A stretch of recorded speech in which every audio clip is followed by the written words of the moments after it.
1992년 10월 28일 예수님이 오신다고 시한부 종말론자들이 많이 떠들었죠. 그때 마산의 한 지하에 그 무리들이 모여서 새벽이 될 때까지 계속 찬양하고 기도했는데 예수님이 안 왔어요. 그래서 그 교회의 리더가 그 지하에서 자살을 해버렸어요.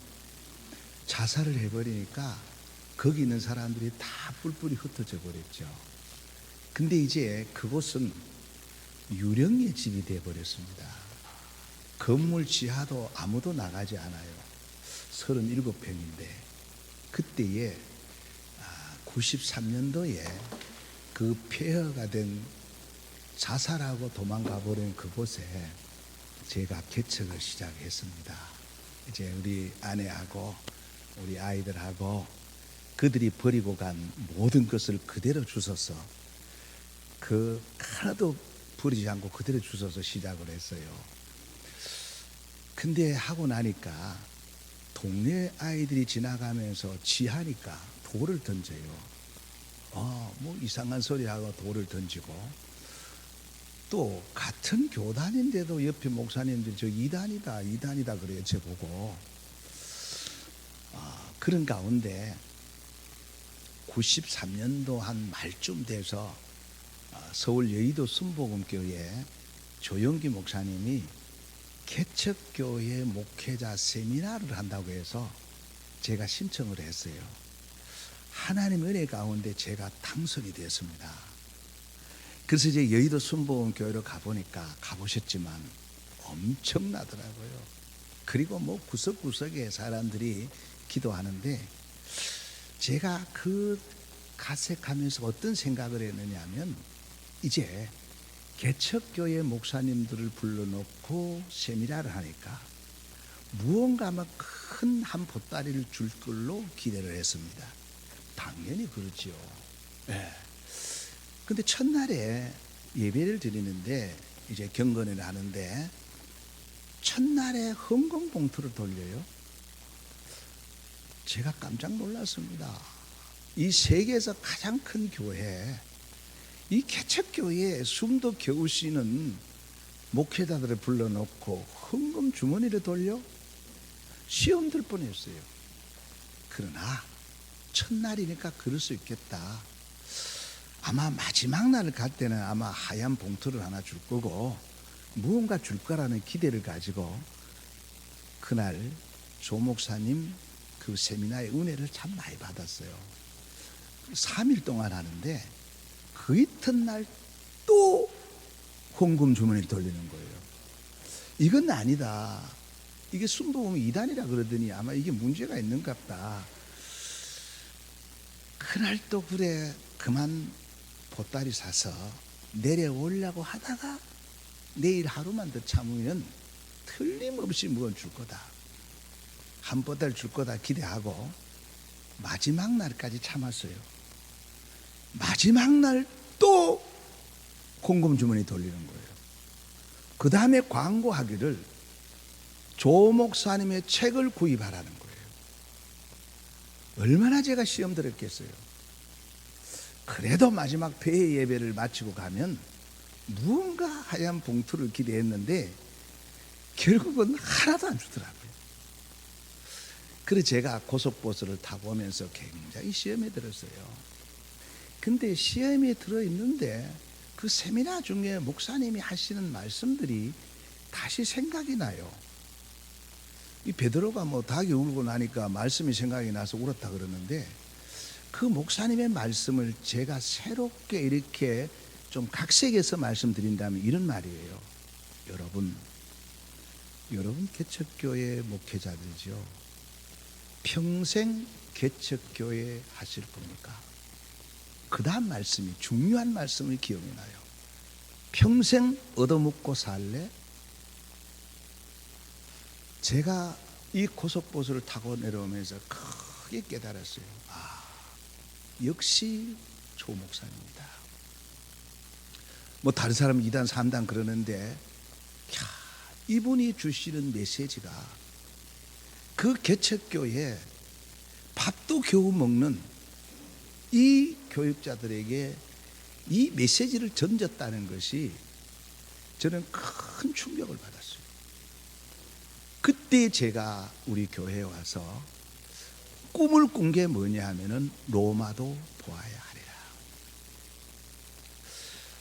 바울이 에베소 3차 전도여행을 마치고 에베소 지역에서 이제 복음을 전하고 밀레도에서 그 에베소 교회 장로들을 청빙하고 마지막 설교를 하는 그 직전에 하나님부터 이 소명을 받잖아요.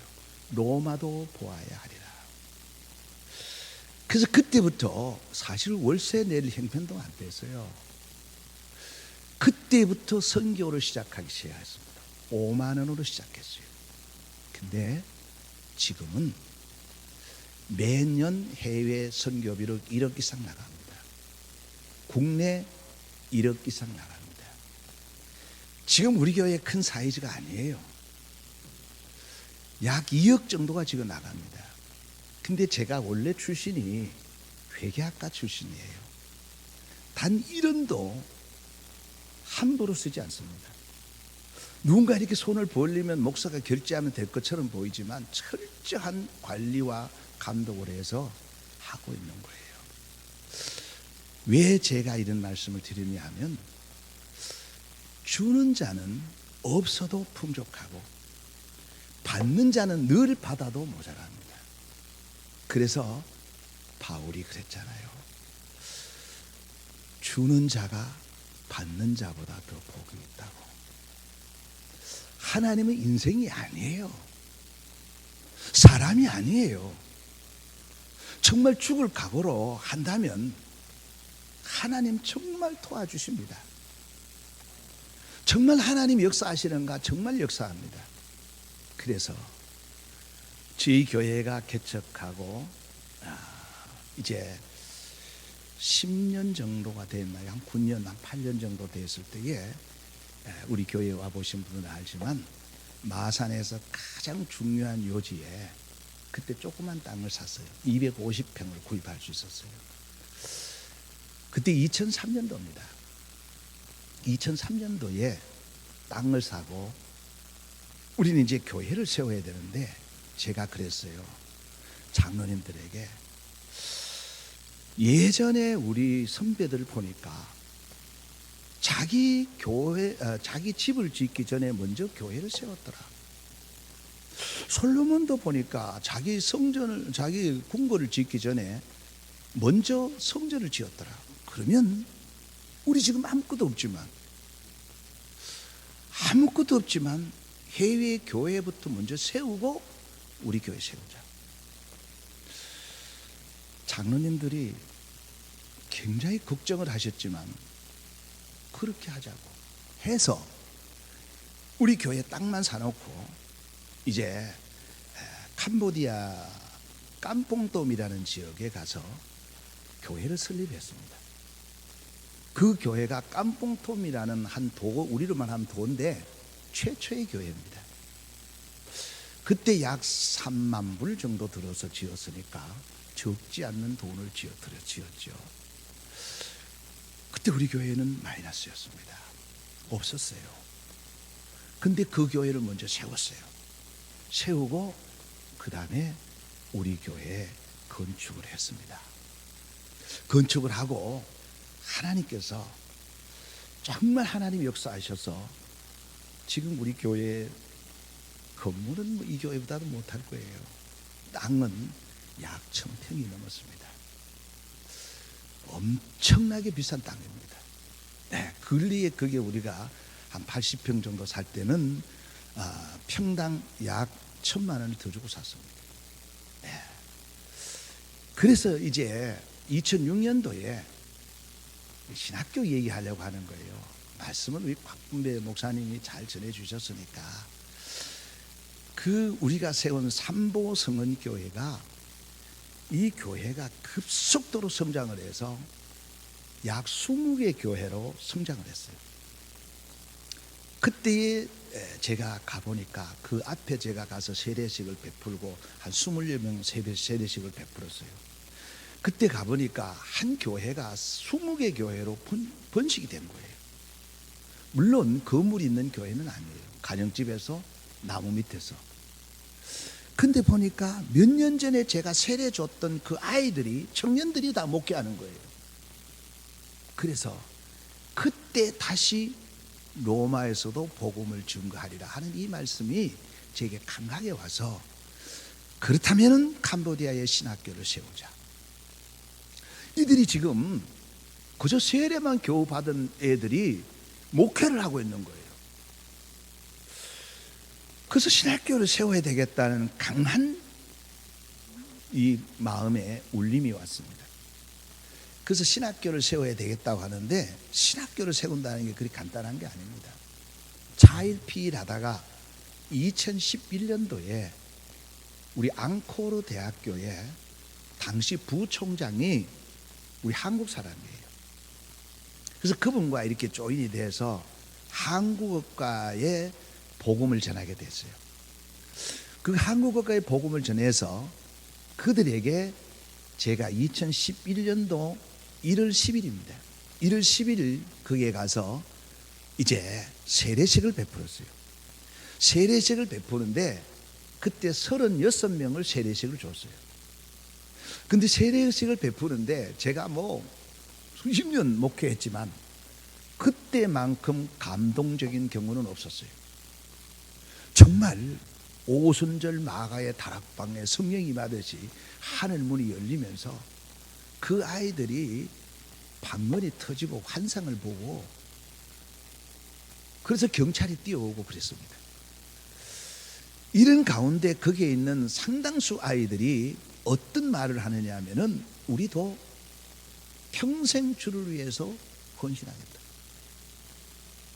그때 헌신하겠다고 한 아이들이 지금 앙코르 신학교의 사역자들입니다.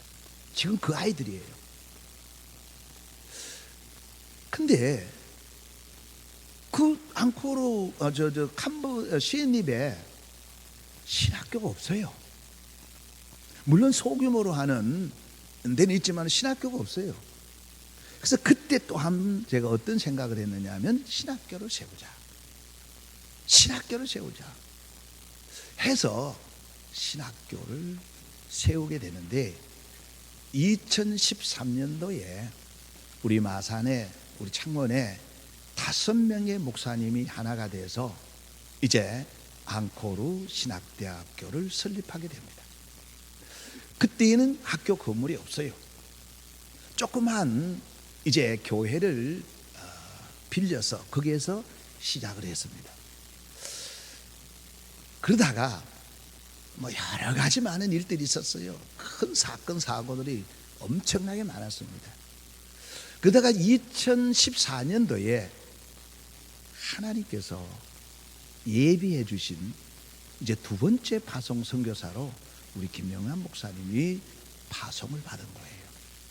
파송을 받아서 그때 마침 창원 중앙교회와 이렇게 조인이 돼서 이제 신학교 캠퍼스를 마련하게 됩니다. 신학교를 세우게 돼요. 그때에 적지 않는 헌금을 해주신 우리 장원두 목사님 여기 계시네요. 예, 지금까지 아마 신학교에 제가 모르겠습니다만 한 수천만 원이 들어갔을 거예요. 수천만 원. 그렇게 신학교를 세우면서 주위에 이제 교회들을 세워 나가는데, 제가 작년인가 재작년인가 제가 회계학과를 나왔다 그랬잖아요. 계산을 해보니까 우리 교회가 거기에 투자한 돈이 약 3억 5천이 나갔어요. 해서 이제 학교가 상당히 정상 수준으로 올라가게 된 거예요. 우리 김영환 목사님이 수고를 많이 했어요. 그래서 여러 가지 아마 부정적인 소리도 여러분 들었을는지도 모르지만, 저는 분명히 여기에서 제가 확언컨대 우리 김 목사님이 학장으로 계시면서 무언가 이벤트나 아니면 홍보나 이런 부분에 있어서는 미약할는지 모르지만, 분명히 제가 느낀 건 두 가지 이유 때문에 오늘까지 왔습니다. 하나는 뭐냐? 영혼을 사랑하는 뜨거움이 마음에 있다는 거예요. 네, 저도 목회를 40년 가까이 한 사람인데 사람을 보면 모르겠어요. 분명히 그 마음에 영혼을 사랑하는 마음이 있더라는 거예요. 그래서 그동안 수없이 그만두려고 하고 손을 놓아버리려고 했는데 하나님께서 로마도 보아야 하리라, 네가 로마에서도 나를 증거하여 하리라, 이 말씀에 붙들려서 오게가 된 거예요. 또 하나는 뭐냐면 영혼을 사랑하는 마음이 있고, 또 하나는 뭐냐, 누구보다도 열심과 열정이 있더라는 거예요. 그 열심과 열정 때문에 때로는 오해를 받기도 하고, 심지어 가족들에게도 아마 힘드는 일들도 있었지 않나, 그렇게 보아집니다. 영혼을 사랑하는 마음과 열정이 좀 과하다가 보니까 여러분, 부모와 자식 사이, 특히 엄마와 아들 사이는 참 묘한 사이입니다. 평생 성경에 떠나보내라고 했지만 떠나보낼 수 없는 사이입니다. 어머니는 자식을 위해서 얼마든지 생명을 내놓을 수 있는 사이입니다. 그런데 우리 김 목사님의 큰아들이 사역하는 가운데 그만 질병을 얻어서 한쪽 눈이 실명이 되어버렸어요. 이 정도면 모든 걸 그만 두어버리고 싶을 거예요. 근데 이 실명이 된 이후에 더 하나님의 뜻을 찾고 매달려서 이 실명된 아들로 인해서 후원금도 들어왔어요. 근데 그것을 신학교에 다 쏟아부었습니다. 쏟아부었어요. 그래서 오늘의 신학교가 여기까지 왔습니다. 여기까지 왔는데 그동안 말 못할 일들이 여러 번 있었어요. 그러다가 또 신학교가 이렇게 분리되는 일들도 있고, 또는 캠퍼스로 갈라지는 여러 가지 아픔들도 있었지만, 하나님은 사람이 아니고 인생이 아니기 때문에 이 신학교를 붙들고 계신다는 거예요. 여러분, 사람이 사역을 하면서 인정을 받는다는 것만큼 소중한 일은 없거든요. 그래서 요한 3서 12절에 보면은 데메드리오라는 사람이 나와요. 이 데메드리오라는 사람은 무수 사람에게 다 인정을 받았고, 그리고 진리, 즉 하나님에게 인정을 받았고, 그리고 바울은 요한은 우리도 인정해 준다 그랬거든요. 그 우리라는 게 주의 종이란 말이에요. 주의 종도 인정해 줬다는 거예요. 그래서 여러 가지 일들 가운데 아픔이 있었어요. 그러다가 이 아이들을 두고 이제 김 목사님, 나를 떠나려면 다 떠나라. 그러나 나와 함께 정말 아무것도 없지만 다시 정말 주를 위해서 일할 사람은 다시 모여라 했더니, 그 양육한 아이들 대부분이 김 목사님에게 붙은 거예요. 저는 그걸 보면서 인정받았구나. 그 아이들 와봐야 사실 힘든 것밖에 없어요. 그러나 인정받았다는 거예요. 사람이 인정받는 것만큼 귀한 일은 없잖아요. 그럴 때에 하나님이 역사하는 거예요. 그래서 우리 신학교는 이제 여러 가지 어려운 일 가운데 특별히 우리 전임 이사장님, 우리 서유철 목사님이 얼마나 헌신했는지 모릅니다. 사실 신학교 헌신이라는 게 사실 물질적인 지원이거든요. 그래서 문경에서 정말 우리 신학교에서 너무 헌신을 많이 해주셔서 우리 신학교가 그래도 어느 정도 이제 물질적으로 안정권은 아니지만은 그나마 지탱할 수 있었어요. 너무너무 수고하셨고요. 정말 존경하고요. 애쓰셨어요. 그러는 가운데 이제 전 이사장님의 해야 될 일은 여기까지다, 이런 생각이 들어요. 네. 그 다음에 이제 우리가 기도하는 가운데 여러분들의 추천, 여러 사람들의 추천으로 우리 신학교에 대해서 가장 적절한 이사장님이 박근배 목사님입니다. 이렇게 춘천에 들어와서 우리 이사회에서는 만장일치로 추대하게 됐습니다. 아마 본인도 무슨 여기에 영광을 보겠다고 한 건 아니에요. 영광을 볼 일이 아무것도 없어요. 희생과 헌신만 따를 뿐입니다. 그러나 하나님이 로마도 보아야 하리라, 로마에서도 나를 증거해야 되리라 하는 이 말씀이 우리 목회자의 마음에 다 있거든요. 그래서 우리 이제 박근배 목사님이 기쁜 마음으로 허락해 주신 건 사실 아니에요. 여러분, 이렇습니다. 목회가 행복하고 즐겁고 신바람 난다 그러는데 그 사람 일 안 하는 사람이에요. 주의 일은 하면 그렇게 신바람 나는 게 아닙니다. 한번 물어보십시다. 아브라함이, 하나님이 아브라함에게 네 아들을 바쳐라 했을 때 신바람이 나서 바쳤을까요? 억지로 바쳤습니다. 부득이 바쳤습니다. 그러면 누구보다도 소명감, 사명감, 누구보다도 소명감과 사명에 투철했던 사도 바울, 신바람 나서 목회를 했습니까? 신바람 나서 선교했습니까? 그는 고백하지 않습니까? 부득이 한다고, 부득이 한다고. 그렇습니다. 분명한 건요, 주의 이름 신바람 나서 한때지요.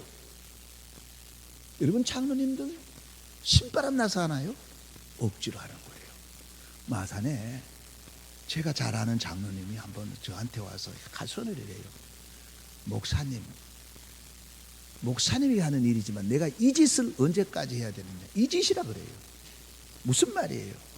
영광의 자리 아닙니다. 이 길은 고난의 길이에요. 힘든 길이에요. 부득불하는 거예요.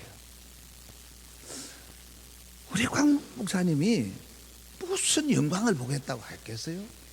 하나님의 영광을 위해서 부득불 허락해 주신 데 대해서 너무너무 감사하고 존경스러운 것뿐이에요. 왜냐? 제가 학교 설립 때부터 지금까지 사실상 책임자로 있어 봤기 때문에 학교의 생리를 너무너무 잘 알아요. 그리고 캄보디아가 만만한 곳 아닙니다. 캄보디아는 여러분 잘 아는 대로 17세기, 16세기에는요, 그 인도 차이나 반도 그리고 중국까지도 완전히 태국까지 점령했던 나라예요. 당시에 그 중국 황제가 캄보디아 황제를 만나려고 했을 때에 그 캄보디아까지 들어왔지만 거절했던 나라입니다. 그들은 지금 킬링필드라든가 이런 것 때문에 억눌려 있어서 그렇지 그들 만만한 사람 아닙니다. 만만한 사람 아니에요. 여기서 지금 복음을 전하고 있다는 건 놀라운 일들이에요. 그래서 어떤 의미에서 보면요, 로마도 보아야 하리라. 그 동남아 인도 차이나 반도 이쪽에 복음의 중심지가 지금 열어놓은 데가 캄보디아입니다. 언제 닫힐는지 모릅니다. 지금은 마음껏 전할 수 있습니다. 물론 외국이니까 여러 가지 제약이 있겠지만 하나님이 열어놓으셨단 말이에요. 이것이 언제까지 갈는지는 알 수가 없습니다. 그리고요, 솔직히 제가 얘기하겠습니다. 제가 이제 해외에 66개 교회를 세웠는데 여러 나라에 제가 많이 가보진 않았지만 가봤는데 캄보디아만큼 영적으로 눌려있는 지역이 없습니다. 선교사들도 그렇게 죄송한 마음입니다. 갈등이 많은 곳이 캄보디아보다 캄보디아가 제일 갈등이 많아요. 이 말은 안 해야 될 말이지만 왜 이 말을 하느냐 하면 만만한 것도 아니라는 거예요. 잠시 가보면 그분들이 굉장히 순박하고 먹거리가 좋고 치안이 좋고 너무너무 행복한 것처럼 보이지만 그 내막에 들어가면 우리 김 목사님 늘 얘기하잖아요. 귀신이 장난하는 것을 보고 사탄이 까부는 걸 보고 실제로 기도할 때에 사탄이 그 전선에 앉아서 장난치는 것까지 볼 수 있는 데가 간부대합니다. 만만한 것도 아니에요. 이곳에서 지금 10년 동안 사역하면서 사실 몸도 영도 다 지쳐버린 거예요. 가정도 마찬가지예요. 왜? 신바람 난 지역이 아니라는 겁니다. 저는 너무너무 이곳을 사랑하고 동시에 잘 알고 있습니다. 이곳에서 우리는 다시 더 많은 교회를 짓자는 것, 그런 거 아니에요. 한 사람의 신학생을 길러내자는 겁니다. 그래서 지금 시애립 지역에 우리 학교를 많이 공격도 합니다만, 그러나 분명한 것은 그들이 이구동성으로 자타가 인정하는 건 뭐냐? 우리 신학교의 학생들입니다. 사역자들을 길러냈다는 거예요.